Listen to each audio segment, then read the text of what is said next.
जय गुरुदेव। जय गुरुदेव नाम किसका प्रभु का।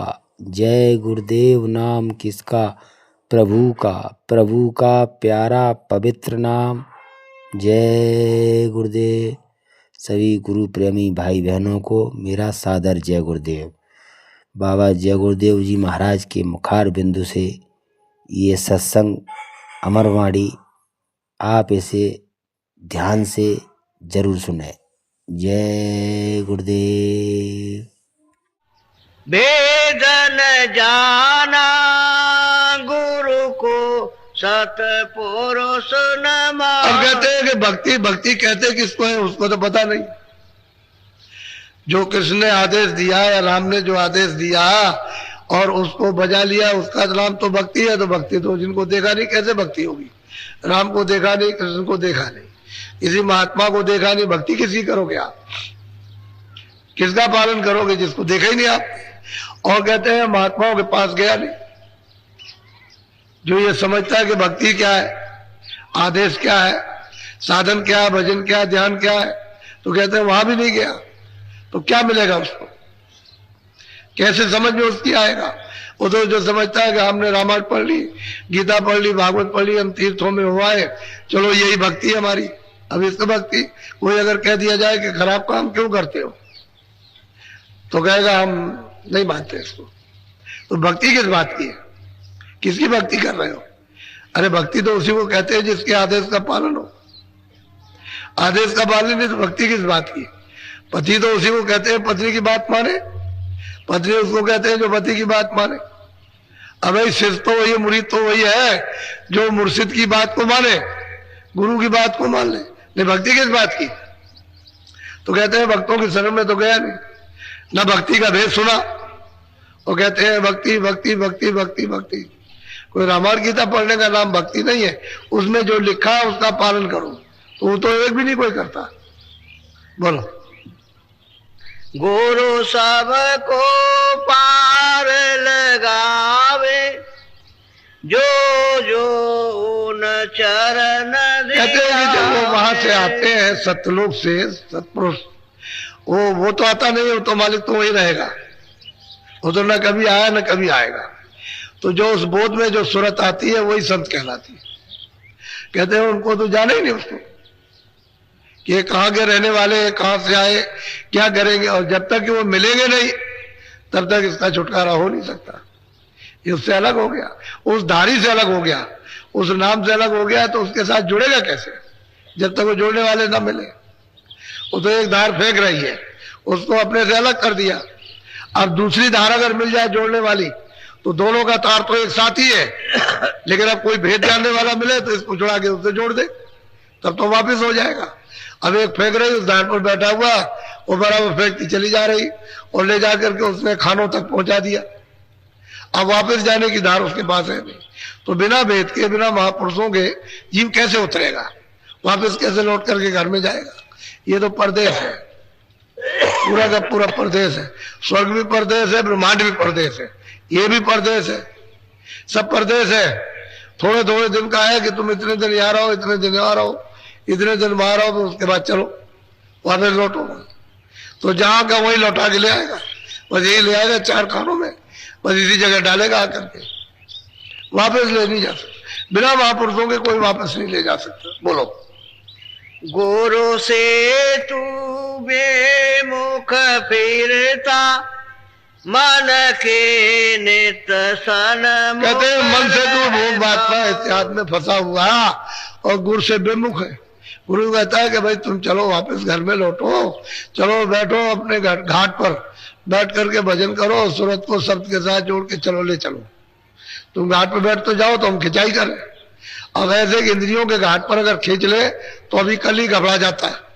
अब किसी की जरा सी खिंचाई होते ही डर गया, हमसे अब नहीं हो सकता, मुझे डर लगता है। इसमें कितनी औरतें और कितने आदमी चिल्ला पड़ते हैं, कहते हमसे नहीं हो सकता, हम तो मर जाएंगे, अब नहीं हमसे होता है। तो असल में घाट पर जब इंद्रियों के बैठा रहेगा तो भय तो लगेगा ही। तो कहते हैं सूरत के घाट पर आओ, दोनों आंखों के सामने आओ, यहाँ बैठक बना लो तो गुरु यहाँ फिर खिंचाई शुरू करे, तो घाट बदलेगा नहीं। इंद्रियों के भोग विकारों में फंसा रहेगा।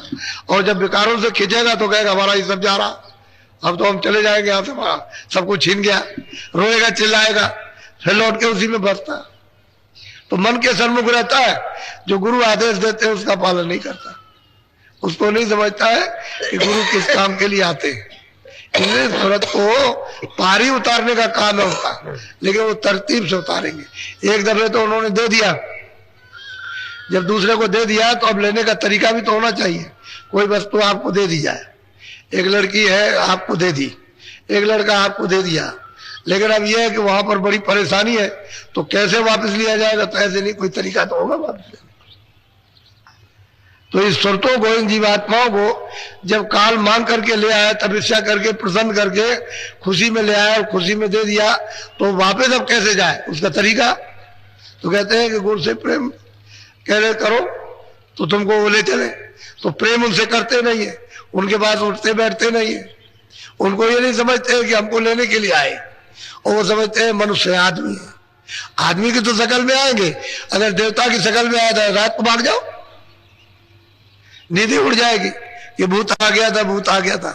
तो जिस शकल में तुम उसी शकल में आएगा, और तब उसी शकल में जगाएगा, तो तुमको उससे प्रीत हो जाएगी, घाट पर बैठाएगा, तब देव रूप निकलेगा।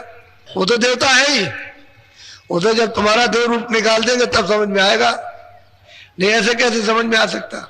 उनका देव रूप है तेरा मानव रूप, तेरा अज्ञानी रूप है जड़, उनका चेतन है। तो इसलिए तेरे ही रूप में आएंगे तभी जगेगा, तभी निकलेगा।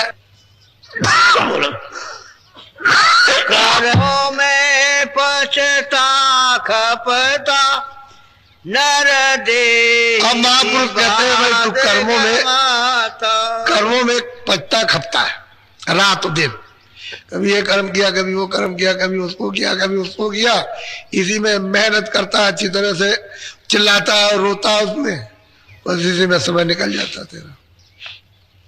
और जो भजन तेरे लिए बताया गया उसको नहीं करता, उसको कभी कभी करेगा, मिनट, आधा मिनट, कभी 1 सेकेंड, कहता हमने कर लिया, मन से कह दिया हमने कर लिया, अब मन भ्रम गया, कह दिया हमने कर लिया, 1 मिनट में भजन हो जाएगा, 1 सेकेंड में। और दिन भर इसमें लगा रहेगा कर्मों में, इससे सुख मिलेगा, आनंद मिलेगा, इससे न किसी को सुख मिला ना आनंद मिला। मिल गया होता है तो सब चिल्लाते नहीं कि हमको इतने रुपए मिल गए, हमको इतने मकान मिल गए, हमको ये मिल गया, अब हमको आनंद हो गया, अब हमने पा लिया।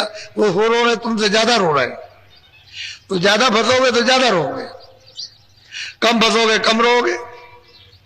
वो तो जितने ज्यादा उलझोगे तो वहां जाल है, उसी में फंस गए तो दिन भर बुद्धि उसी में लगा रहोगे, उसी में शरीर लगा रहेगा, उसी में इंद्रिया, मन उसी में लगा रहेगा, बस वही करते रहोगे, रोते रहोगे, निकलने का कोई उपाय नहीं। तो कहते हैं भाई क्या करो, महात्मा नहीं मिलेंगे। बोलो। अब चेतो समझो भाई, करे प्रीत गुरु संग कहते अब चेतो, अब जाग जाओ। कहते हैं भाई प्रेमियों अब जगो चेतो, क्योंकि महापुरुष आते हैं जीवों को वापस करने के लिए, घर में पहुंचाने के लिए। तो अब तुम्हारा काम है कि प्रीत करो, प्रेम करो, प्रीत प्रति विश्वास करो कि हमको घाट पर किसी तरह से वापस करके बैठा दे। और घाट पे जब बैठ जाओगे तब तो फिर सूरत अपना काम शुरू कर देगी। जब तक सूरत का घाट नहीं बदलता, उसको अपना घाट निजी नहीं मिलता है, तब तक ये भटकती रहेगी, तब तक इसमें कोई ताकत नहीं। और घाट पर उलट करके बैठी कि इसमें ताकत आने लगी, फिर मन कुछ नहीं कर पाएगा, न कुछ बुद्धि कर पाएगी, न चित्त। जब तक की देर है। और महात्मा कहते हैं तब तक तुम प्रेम कर लो, जो हम कहें उसको करो, उतना ही काम करो जितनी जरूरत है, ज्यादा मत करो। तो जितना प्रेम करते जाओगे उतने उलट जाओगे। उनसे प्रेम तो है नहीं, उनकी बात सुनते नहीं, उनकी बात मानते नहीं, उनको कुछ समझते नहीं, और जगत को सब कुछ समझते हो, यही हमारे सब कुछ है। अच्छे हैं, बच्चे हैं, कच्चे हैं, रिश्तेदार ये है, वो है, धन है, दौलत है, यही सब कुछ है जो कुछ है, बाकी और कुछ नहीं। इसी में सब कुछ समझते हो, उसको थोड़ी समझते हो कि उसके पास सब कुछ है। तो कैसे आपने प्रेम किया? तो कहते हैं थोड़ा बहुत प्रेम कर लो। बोलो। काहे करे अब सत्य गुरु गाई, करनी करे मेले बड़ा। कहते हैं जब जब आते हैं तब यही कहते हैं, करनी करो, बड़ाई तुमको तभी मिलेगी जब जीवात्मा जगेगी। बड़ा स्थान जब भी मिलेगा, ज्ञान जब भी मिलेगा, चेतना जब भी आएगी, पार जब भी उतरोगे जब करनी करोगे। करनी करो, मार मन डालो इंद्रिय रोग द्वारा। करनी थोड़ा करो, मन को थोड़ा सा विषयों की तरफ से रोको, थोड़ा थोड़ा रोकोगे और करनी करोगे तो ढीला हो जाएगा, नहीं तो उसमें जकड़ा हुआ विषय विकारों में। थोड़ा ढीला तो मन को करना ही चाहिए।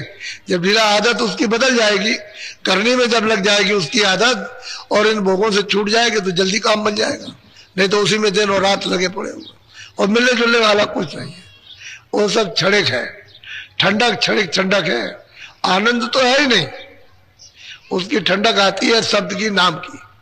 छन छन के ठंडक आ रही है, शीलता उसी से समझता है कि आनंद है। अगर कहीं सच्चा आनंद मिल जाए तो काफी बन जाए। उसीलिए कहते हैं कि मुड़ो आगे, अंदर घाट पर आओ, इंद्रियों का घाट छोड़ दो, सूरत के घाट पर आ जाओ। दोनों आंखों के सामने ऊपर की तरफ आंख करो, घाट मिल जाएगा। तो हम लोग उधर बैठते ही नहीं, और थोड़ा एक आध मिनट कभी ऐसा किया और बस फट से किसी ने कुछ कह दिया, कहीं कोई आ गया तो आंख खोल दी और खोल करके उठ के चल दिए, काम करने में पूरा दिन निकल गया। आप कुछ नहीं कर पाते। यही होता है घर घर में। एक आदमी आया, कह लगे भजन नहीं करता। मैं कितनी देर भजन किया, कितनी देर कब किया भजन? तूने तो एक दिन भी भजन नहीं किया। कहता भजन नहीं बनता। अगर एक दिन भी करता, मिनट 2 मिनट भी, तब तो तेरा कुछ